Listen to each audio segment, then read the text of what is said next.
Hello, it's Johanne here, and it's another episode of Edlington Allotment gardening.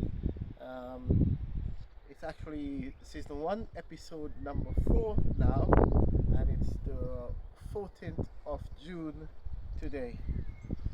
So we were in the month of June, and there's quite a lot to be done in the garden. Though it's a bit windy today, I questioned myself like if I should actually be doing this recording or not. But I guess I really wanted to show you all the garden today, especially like now. So I'm harvesting some garlic here, and it's a bit of twofold. You're meant to harvest the garlic at the longest day in the year, which is 1 week away. I think the 21st of June, the longest day in the year. But it's also 4 days after full moon, and I wanted to use this bed for planting. So I'm getting the garlic out, and I'm going to put in some tomato plants directly after. Alright, so if you haven't harvested some garlic before, just come around and I'll show you. Firstly, so really exciting. It's almost like a bit of a mystery when you have some garlic, because you don't know what's there. You might be a nice big bulb, it might be something that's very small, so you could never tell. It's a bit of a mystery. So I'm just going to dig it down here, but heads of garlic, and it started to dry back already, so that's how you know they're ready for harvesting. And some of them they're actually dried all the way back, so I can't even see the plant, but I know it is there because I planted them like in rows, go all the way down. This one, it doesn't look too bad. Yeah, so so far we've got a nice little bundle there, and I'm going to finish digging out this row, and yes, I'll see you in a while. Okay, hello. So we have finishing harvesting one bed of the garlic, and it's all nicely prepared to put some tomatoes in. And this has been our haul. So the garlic that was planted, it was just from the supermarket. So these here came from Asda supermarket. I think it came from China, and these ones here were organic one that came from Spain, that I got from Costco. So looking, I can see like these ones here, they seems to have divided nicely, lots of small ones. Here we have like some like one very big bulb. They have not divided into cloves as these ones have, but we did not have a very cold winter, and garlic depends heavily on the frost, for them to split up into cloves, so these ones didn't split too well, and this one seems to be okay. Yeah, but this will just be like one big garlic, but it doesn't really matter because I'm going to keep these ones, the one that's divided nicely. I'm going to use these ones for cooking. I'm going to save these ones, but what I usually do, I make like marinade, that I keep in the fridge, for my meats. So these ones will just get blended up into marinade, so it will be fine. They're so nice. They're so, I'm sure they'll be very tasty garlic. It's going to be like just one big garlic instead of several, like these ones here. But overall, that's one from 2 beds. There's still another bed there for harvesting. I'm really pleased with it, you know, because I know we didn't have a very cold winter, so I was not expecting a very good harvest anyway. And in terms of cost, one of the things that I try to do is always like keep down the cost of production, because if I'm going to spend like lots and lots of money, to grow food, might as well go to the supermarket and get it, or go to the market and get it. And here I can tell that I've spent probably like a couple packs of garlic, probably about £5, say less than £10, to be fair, and here I've got garlic that's a lot already, it's more than £10 if I had to buy it from the shop, and still there's another bed there for harvesting, so that's it, just like garlic from the supermarket, and compost, manure that I got from the shop, not from the shop, sorry, manure I just got from the farm, that I spread on the bed, and everything else is just like weeding occasionally and wetting it. Alright, so that's our garlic harvested.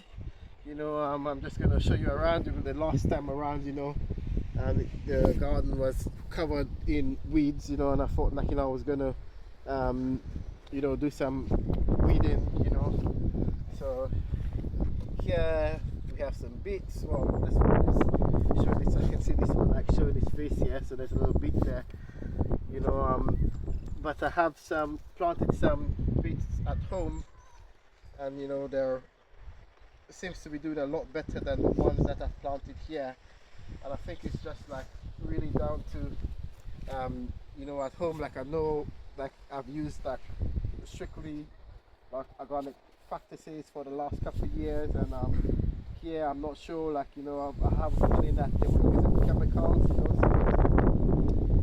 chemicals, artificial stuff, so it's going to take about a season or so just to get the soil like really nice, and I'm ready for the traditional organic gardening that I like doing. Here we have some leeks, some lettuce. As you can see, we have some insects that's munching on the leaves before I can, but I'm going to harvest like one of those lettuce and take home, because I didn't got lettuce from the market, but these already, as you can see, the insects, I think it might be ladybirds, because I saw one around that's enjoying the my nice lovely lettuce. That's why I will harvest one of them to take home with me.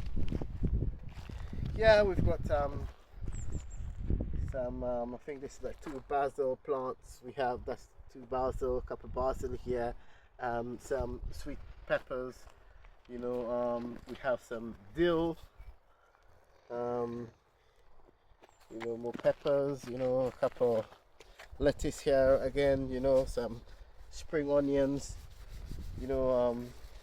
but one of the things with the way I garden, it's like really natural gardening, there's no artificial fertilizer, no chemicals. If the insects want to have some, they can have some. I don't think they'll be able to eat all of it, but the rest of it is just like organic, manure straight from the farm. So and it's like improving the soil, lots of it is improving the soil. We had very dry months. Actually, we currently facing a drought, so all the working at manual, the ground is still really hard, yeah. There's a little ladybird doing its thing. Yeah, a little ladybird here. You can see all my dirty hands swimming in the mud. And yeah, the corn is doing so well. Down here we have a couple of spinach that I planted out. Just yesterday, planted out those spinach.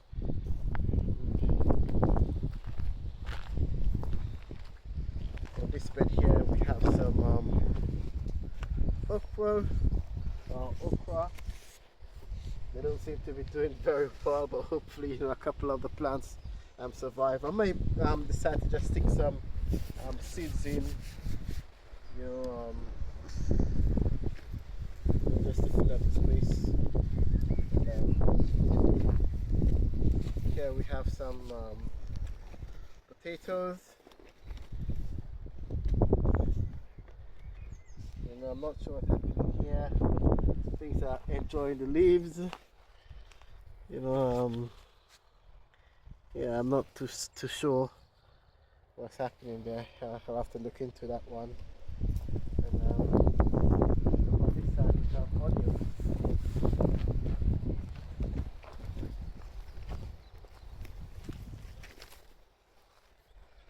So here I planted that. It was a mixture of both the white onions, if it is it white onions, and the red onions. And then you can see they're starting to show their face here. So next time we're gonna have some nice onions. And there's still some weeding to do, you know, but now it's just a matter of, like, you know, trying to keep on top of things, you know, so the weeds don't get too out of control. Yeah.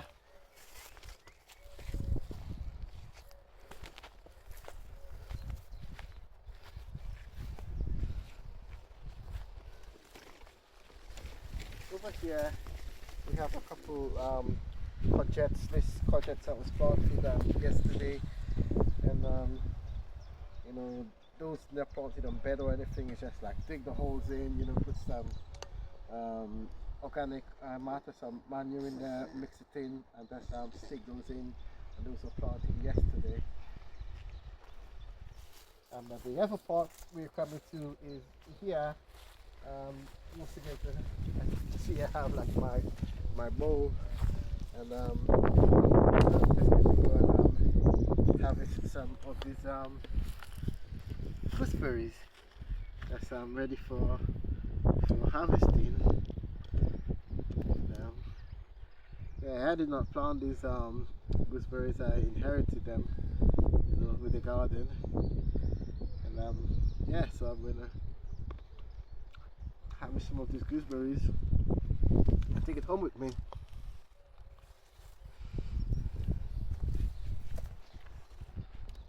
Yeah, so let me just quickly show you that here I have a pumpkin patch.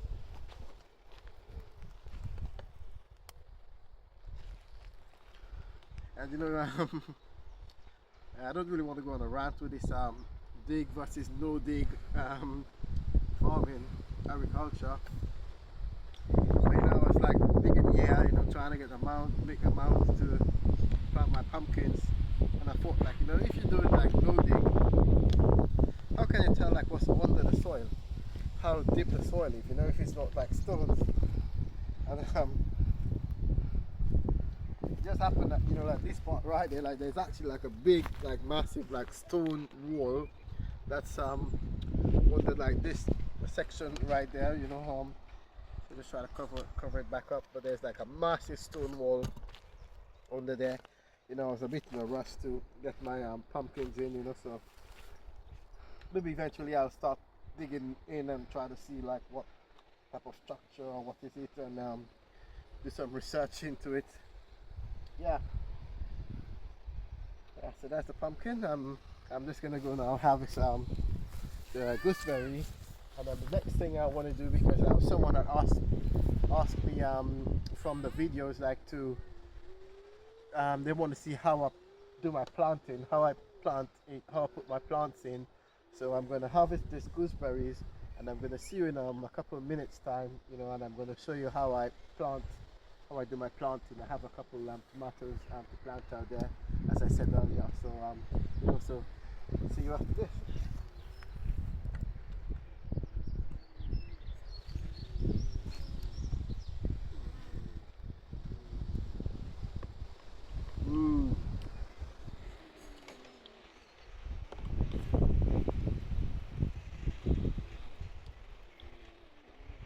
Some of it will go in the bowl. As you can see, some of this going in the bowl. It's the first time I'm actually having gooseberry as well. It's a bit tangy, but it's nice, crunchy. Yeah. So it's probably not the ideal fruit for munching on if you don't like, you know, sour stuff, you know, but it's good for making maybe spreads, and maybe put it in a tart or something, but we'll work it out. I might make some juice with it. I love juicing fruits, so maybe his destination would be juice.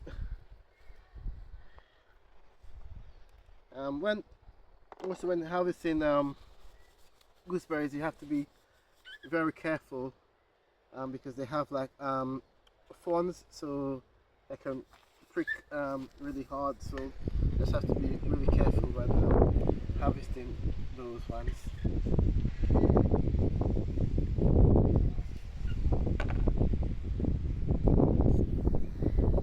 And when you harvest the gooseberries, you also encourage the ones that remain on the plant to grow even bigger.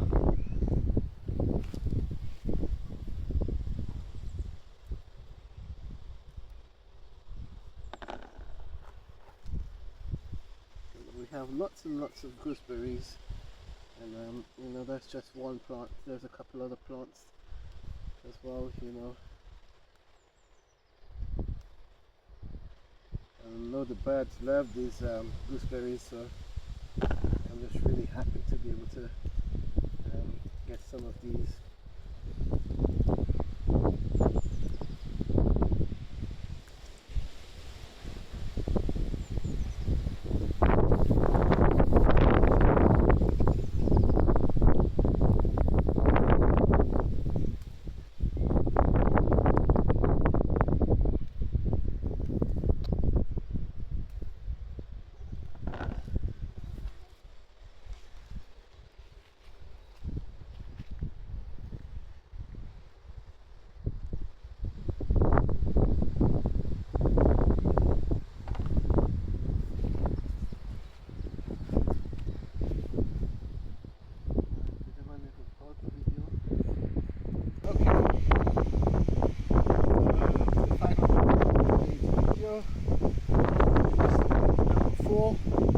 I'm just going to show you how I do my planting. So here we have just harvested some garlic, as you have seen. I've started to well, I've opened up the holes that I'm going to plant my tomatoes in. Distance, there's always like guided distance of how the distance you should plant certain plants, but some of it could also be up to your judgment, up to your discretion, depending on how much space you have and how much you think your plant, how much you want your plant to spread and grow. So for these tomatoes, I've tried to use like one, there's some measurements in here, but I've just tried to use like one plate of this, as you can see, yeah, that's about the distance that I plant my tomatoes apart.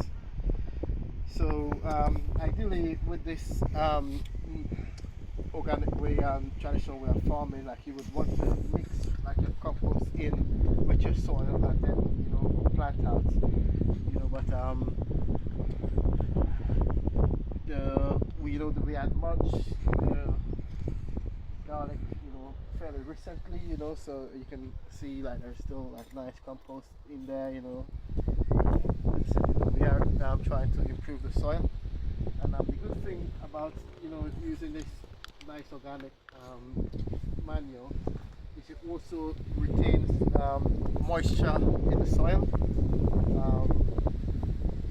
And now, as I said, we haven't had much rainfall, so using this manure helps to into the soil. So I'm just going to put like a nice hidden, scoops.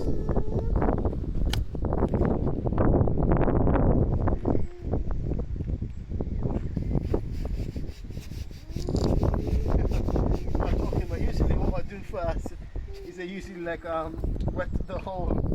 I usually give it a wetting, you know, but it's still, it's very damp, you know, so you know, maybe that's why I forgot to do that part, you know. But I usually, you know, wet it first before putting in the manure.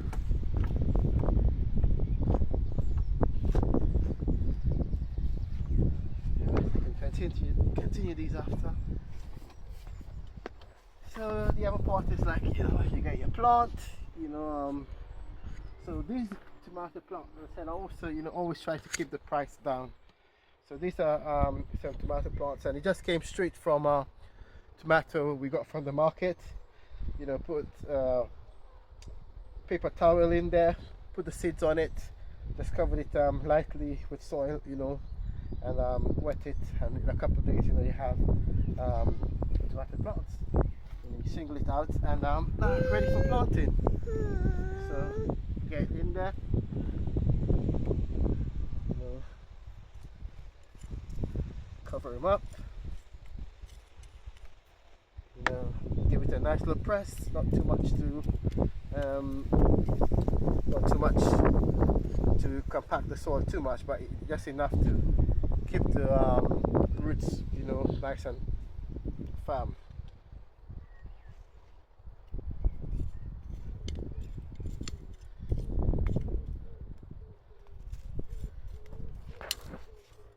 Again, nice little press.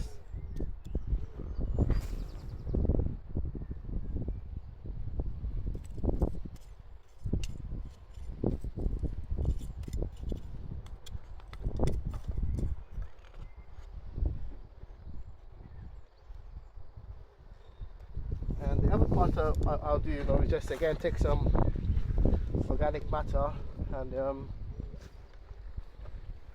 know, just make nice little circles around my plant. I can see Outworm doing its thing there already. So why I do it that way, so the roots, you know, have like, you know, nutrients like right there available for it as it's planted, and as you wet it again, you know, that helps to bring more nutrients down to the roots, and also like the